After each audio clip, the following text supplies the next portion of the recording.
Hello friends, welcome back to Abby's Food Galley. இன்னைக்கு நம்ம YouTube சேனல்ல சாம்பார் ரெசிபி எப்படி பண்றதுன்னு பார்க்கலாம். அதுக்கு பாத்தீங்கன்னா துவரம் பருப்பு உங்களுக்கு தேவையான அளவு ஊற வச்சு எடுத்துக்கோங்க.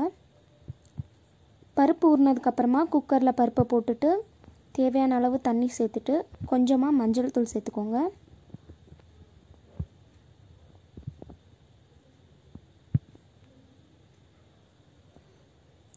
அப்புறம் கொஞ்சமா பூண்டு சேர்த்துக்கோங்க. ஒரு 4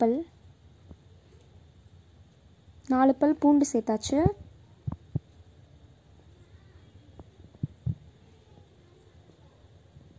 இப்போ பெருங்காயத்தூள் சேர்த்துக்கோங்க கொஞ்சமா. அப்புறம் லாஸ்டா கொஞ்சமா விளக்கெண்ணெய் சேர்த்துக்கோங்க.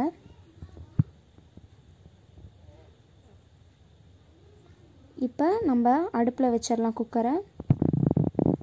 அப்புறமா நமக்கு தாளிக்கிறதுக்கு தேவையான பொருட்கள்லாம் பார்த்தறலாம். 3 தக்காளி, கொஞ்சம் சின்ன வெங்காயம், 2 வரமிளகாய், அப்புறமா கொஞ்சமா கருவேப்பிலை. இது பாத்தீங்கன்னா மிக்ஸ்டு வெஜிடபிள்ஸ்லாம் இதில் இருக்குது. முருங்கைக்காய், கேரட், வெள்ளை பூசணிக்காய் சாம்பாருக்கு போடுறது. அப்புறம் கொஞ்சம் உருளைக்கிழங்கும் நான் இன்னைக்கு எடுத்துருக்கேன்.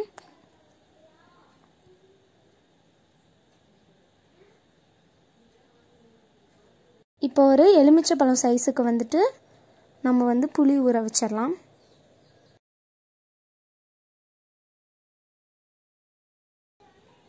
இப்போ நம்ம தாளிக்க ஆரம்பிச்சிடலாம். ஒரு பாத்திரத்தில் கொஞ்சமாக எண்ணெய் சேர்த்துக்கலாம். சேர்த்துட்டு கொஞ்சமாக கடுகு,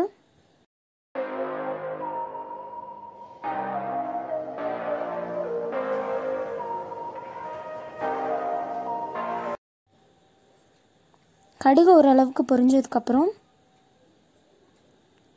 நம்ம எடுத்து வச்சிருக்க 2 வரமிளகாய் சேர்த்துக்கலாம். அப்புறமா ஒரு பெரிய சைஸ் ஆனியனில் ஒரு 1/4 பகுதி கட் பண்ணி சேர்த்துக்கலாம். அப்புறம் நம்ம எடுத்து வச்சிருக்க சின்ன வெங்காயம், அதுக்கப்புறம் கருவேப்பிலை லாஸ்ட்டாக நான் ஏன் சேர்த்தேன்னா தெரிக்குன்றதுனால தான் லாஸ்ட்டாக சேர்த்துருக்கேன். இப்போ எல்லாத்தையும் நல்லா வதக்கிடலாம். ஓரளவுக்கு வதங்கினதுக்கப்புறம் நம்ம தக்காளி சேர்த்துடலாம்.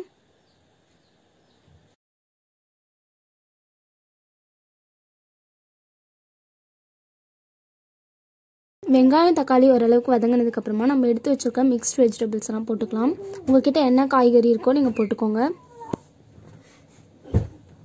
நல்லா இதை வதக்கிடலாம்.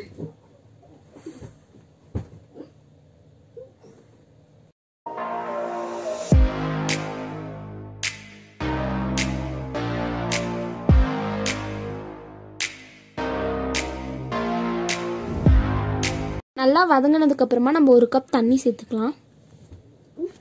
சேர்த்துட்டு அதுக்கு தேவையான அளவு உப்பு சேர்த்து கொஞ்ச நேரம் இதை க்ளோஸ் பண்ணி வச்சிடலாம். பாருங்க, இப்போ நல்லா கொதிச்சிருச்சு. இந்த டைம்ல 1/2 ஸ்பூன் சாம்பார் மசாலா ஆட் பண்ணிக்கலாம். ஆட் பண்ணிட்டு எல்லாத்தையும் நல்லா வதக்கிடலாம்.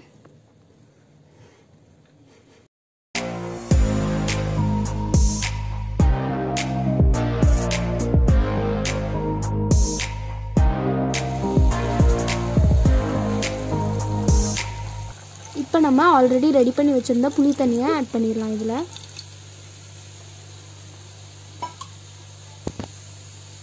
இப்போ நம்ம ஆல்ரெடி வேக வச்சு எடுத்து வச்சிருக்க பருப்பை இதில் ஆட் பண்ணிக்கலாம்.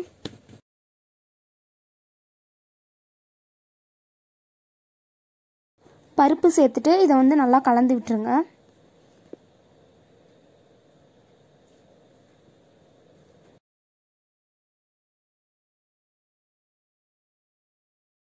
இது கூட தேவையான அளவு உப்பு சேர்த்துட்டு இதை க்ளோஸ் பண்ணி வச்சுருங்க.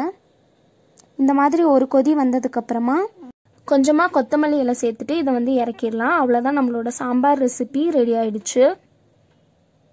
கண்டிப்பாக இந்த சாம்பார் ரெசிபியை உங்கள் வீட்டில் ட்ரை பண்ணி பாருங்கள்.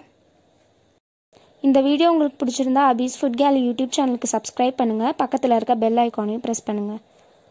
தேங்க்ஸ் ஃபார் வாட்சிங்.